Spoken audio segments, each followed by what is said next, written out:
지난 2016년 필리핀 두테르테 대통령이 취임하며 시작된 마약과의 전쟁으로 지금까지 6천 명이 넘는 사람들이 목숨을 잃은 것으로 나타났습니다. 네, 필리핀 정부는 단속 과정에서 총격을 가할 수밖에 없다는 입장이지만 인권 침해라는 비판의 목소리가 거셉니다.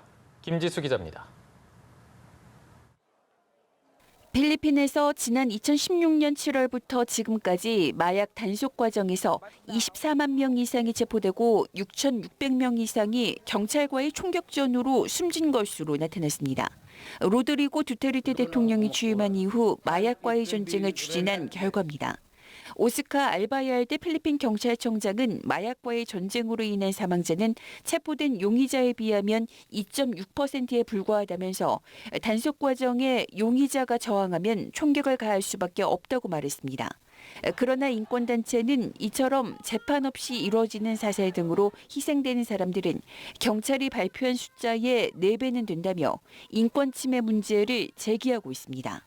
국제사면위원회는 필리핀 당국의 마약과의 전쟁이 대규모 살인 사업이라고 비난하며 유엔 인권위원회 차원의 조사를 촉구했습니다.